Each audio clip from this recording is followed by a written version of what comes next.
All right, we're back. This is Math 200. We're looking at the review for Chapter 7-8 test, and we're looking at 19 through 22. So we're solving second-degree equations. Or equations, again, equations equals two signs, not expressions.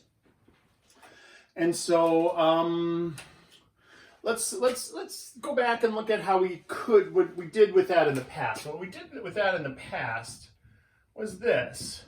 We said that's a perfect square minus a perfect square, and so we said x plus 9, x minus 9 equals 0, and then said each one of those equal to 0, so we ended up with negative 9 and positive 9, our answer. So there is another way to do that without factoring. Because there's no middle term, like this one has a middle term on it, so this one we couldn't do that too. But this one doesn't have a middle term. There's no x term. So there's a second degree term and then just a 0 degree term. When that happens, what you can do is you can kind of do this old school where you isolate the variable, like we did on week 1. And now, and you got to be careful with this because this is easy to miss, you do the square root of both sides to get rid of that squared, but you have to sneak in a plus or minus because you will get two answers. This is a second degree equation. You should get me two answers then. So x is equal to plus or minus the square root of 81 is 9. And that's the answers.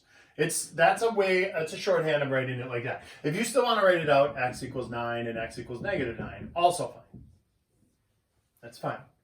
But that is a little more efficient than factoring. All right? So let's do this one. That's not a perfect square, but let's isolate it. Let's get this isolated, x minus 4. And so we have this. We have x minus 4, quantity squared, is equal to 18. And so now just like what we did up there, but instead of x squared, we have x minus 4 squared. So just like what we did there, I want to get rid of that squared. But this one, I'm just going to wipe it out. The squared and the square root are going to wipe each other out. This one, I'm going to sneak a plus or minus in front of it.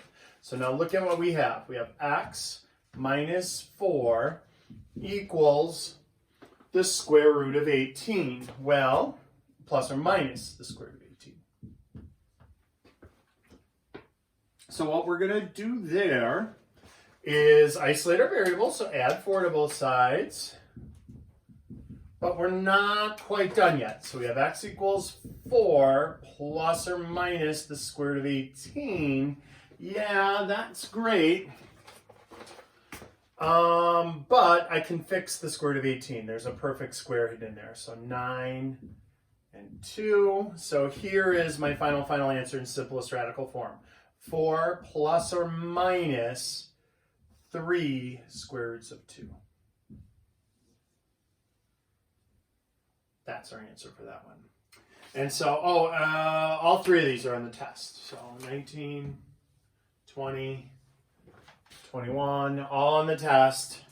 There isn't one like 22, but I'm going to need the whole board to do 22. So, all right. So far, so good. So now, if this made sense to you, isolate the variable plus or minus the square root. This made sense to you, isolate the quantity plus or minus the square root. Move the 4 over, simplify. We're good. So what we're going to do is we're going to move into, there's one like this on the test. Now, this one is factorable, but I want to see you do completing the square. So that would be one where you're going to do the work on a separate page. You don't want to try to type that all into Blackboard. That would definitely be one where you do it on a separate page, take a picture, send me a picture. All right? So complete the square. This is a factorable problem. On the test, it will be a factorable problem. It'll be a harder factorable problem. This one is pretty easy. If you think about what multiplies to be 8, that adds to be 6, that's 4 and 2. And so I could have factored it. I could have just did x plus 4, x plus 2 equals 0, and my answers would be negative 4, negative 2. Okay, that aside, let's take a look and show you another way of solving this problem without factoring, without traditional factoring. It's called completing the square. So first, we want to get this blank. So I have x squared plus 6x plus something is equal to the negative 8 plus that same something. So this is going to be that same thing. So I want this to be a perfect square. What I'm trying to do is make it look like this. I want it to be like this. X minus 4 quantity squared equals a number. That's what I want. So that's what we're going to do here. We're going to take this 6, the thing, whatever's in front of the x, you pull it off to the side, and you do two things to it. You cut it in half and square the result. So half of 6, 6 divided by 2 is 3, and 3 squared is 9. So our magic number here is 9. I add 9 to both sides of this equation. Don't forget to add it to this side. So because it's open notes, you'll have this example laying right in front of you, and hopefully that'll be easier for you to work out.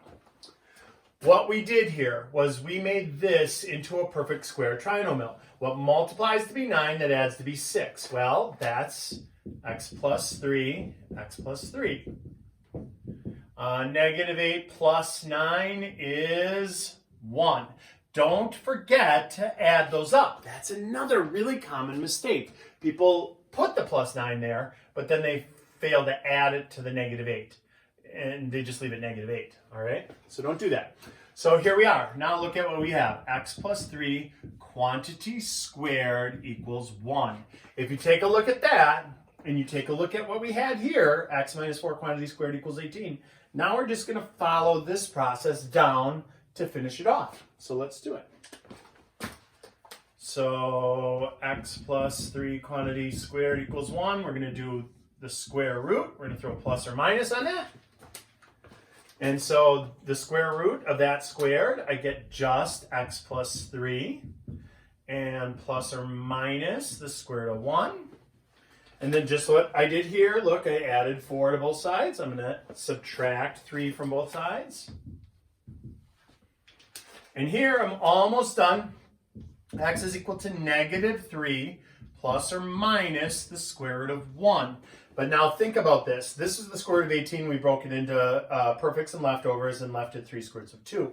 The square root of 1 is perfect. What is the square root of 1? That's 1, right?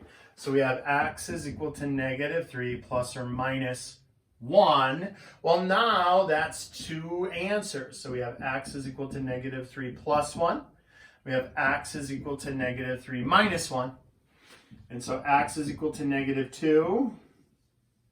And x is equal to negative 4, which is what I said it was to begin with. Just we figured that out from factoring. All right? Now, in reality, we bust out completing the square process when it is not factorable, when it's a prime thing, but I still want answers. Remember, if it's a second degree equation, there's 2 answers.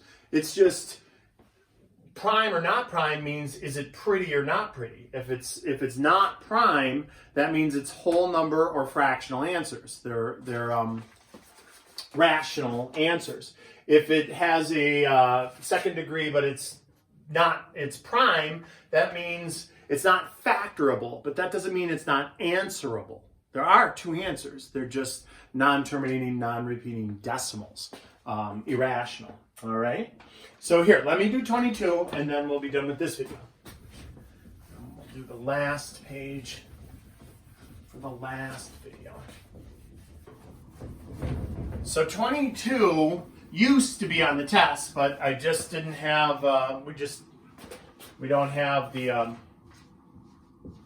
I want to keep them all 20, so it didn't make the test this time. But this is an example of when to use completing the square. This is not factorable. There's nothing that multiplies to be 57 that adds up to be 24 if it was over on this side. So what we do is we pull that 24 out, cut it in half, square the result. So that's 12 squared. That's 144. The magic number that we add to both sides is 144. So look at what happens now. We have x squared plus 24x plus 144 is equal to negative 57 plus 144 is 87. Here we have x plus 12 times x plus 12 equals 87. Oh, by the way, whatever number you get when you're working out the perfect thing to add to both sides to complete the square, it's always going to be the thing before squared that it works out to factor that. So x plus 12 squared equals 87. So if you have the work right on the side here, that's what it's going to factor into. That multiplies to be 144, adds to be 24. So there we are. This is a typical completing the square problem because 87 is not perfect. It's ugly. So look, x plus 12. What do we do? Plus or minus? We do the square root on both sides. Throw a little plus or minus on that thing. Also a common mistake. Watch out. Don't forget to put the square root on this side. That happens too, where people just leave it plus or minus 87, move the 12 over and get two answers. That's not how that would work. So now we subtract 12 from both sides, and here's our final answer. X is equal to negative 12 plus or minus the square root of 87. And that is all she wrote for that. 87. Well, that is divisible by 3, right? Because it adds up to 15. 3, 27 is, no, it won't, no perfect squares in there. So that's it. That's our answer. It's irrational. It's negative 12 plus that non-terminating, non-repeating decimal, and negative 12 minus that non-terminating, non-repeating decimal. So it is a second degree equation. We have two answers, but they're really ugly answers. They're not nice like the other one. So number 22 did not make the test. You won't have one that works out like this. But this is when you would actually use this process. The one that is factorable, that will be on the test, is just for me checking to make sure you know how to complete the square. But it isn't when you would actually use completing the square.